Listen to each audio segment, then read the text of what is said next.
નમસ્કાર દર્શક મિત્રો, છેલ્લા 3-4 દિવસથી ગુજરાત, સૌરાષ્ટ્ર અને કચ્છની અંદર ઘણા બધા વિસ્તારની અંદર ભારેથી અતિ ભારે વરસાદ વરસી રહ્યો છે. ત્યારે મેઘરાજાએ મધ્ય ગુજરાતને ધમરોળી નાખ્યું હતું.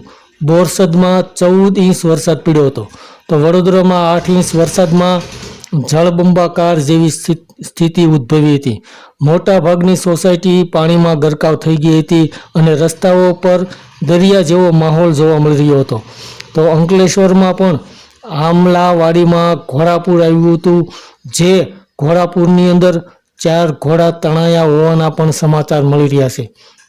ત્યારબાદ સુરત સહિત દક્ષિણ ગુજરાતમાં મેઘરાજાએ ધનાધન વરસાદ વરસાવ્યો હતો. તો ઉમરપાડામાં 13 ઇંચ અને નવસારીના ખેરગામમાં 9.5 ઇંચ વરસાદ પડ્યો હતો. સુરત જિલ્લામાં 132 રસ્તાઓ બંધ થઈ ગયા હતા. 1 લાખથી વધુ લોકો ખાડીપુરની સ્થિતિને કારણે અસરગ્રસ્ત થયા હતા. તો ખાડીપુરમાં સુરત ડૂબ્યું હતું. રસ્તાઓ પર પાણી ફરી વળ્યા હતા, જેને કારણે રસ્તાઓ ઉપર બોટ ફરી રહી હતી. તો વિસાવદરમાં પણ અવિરત મેઘકૃપા જોવા મળી રહી હતી અને બગસરામાં 6.5 ઇંચ અને વિસાવદરમાં 7 ઇંચ વરસાદ પડ્યો હતો. તો આમરણ ચોવીસીમાં 5 ઇંચ વરસાદ પડ્યો હતો. બગસરામાં વરસાદથી અમરેલી તેમજ રાજકોટ જવાનો રસ્તો બંધ કરી દેવામાં આવ્યો હતો. સતત વરસતા વરસાદથી ખેતરો તળાવમાં ફેરવાઈ ગયા હતા અને પાક નિષ્ફળ જવાની ચિંતા ખેડૂતોમાં વ્યાપી ગઈ હતી. પોરબંદરમાં જર્જરિત 2 મકાનોની છત પડી ગઈ હોવાના સમાચાર મળી રહ્યા છે. ત્યારબાદ પોરબંદરના 25 ગામડાની 35,000થી વધુ વસ્તી સંપર્ક વિહોણી બની ગઈ હોય તેવા પણ સમાચાર મળી રહ્યા છે. બગસરામાં વીજ કર્મીઓ પૂરમાં ફસાયા હોવાને કારણે રેસ્ક્યુ કરવામાં આવ્યું હતું. તો પોરબંદરમાં 1526 લોકોનું સ્થળાંતર કરવામાં આવ્યું હતું.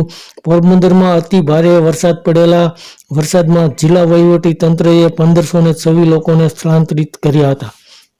તો ત્યારબાદ આવનારા દિવસોમાં ગુજરાતમાં ભારે વરસાદની આગાહી કરવામાં આવી હતી.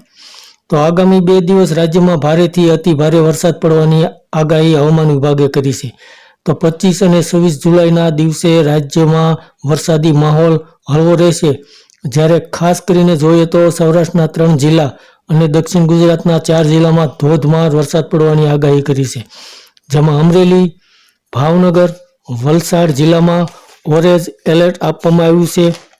અને ત્યારબાદ ઘણા બધા વિસ્તારોની અંદર ભારેથી અતિ ભારે વરસાદ વરસે તેવા હવામાન વિભાગે સમાચાર આપ્યા છે.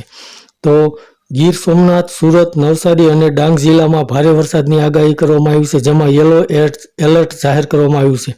તો આવતીકાલે સૌરાષ્ટ્રના 2 અને દક્ષિણ ગુજરાતના 5 જિલ્લામાં રેડ એલર્ટ જારી કરવામાં આવ્યું છે.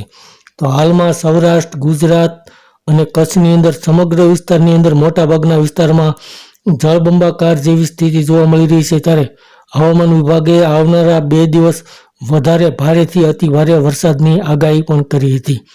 ધન્યવાદ દર્શક મિત્રો.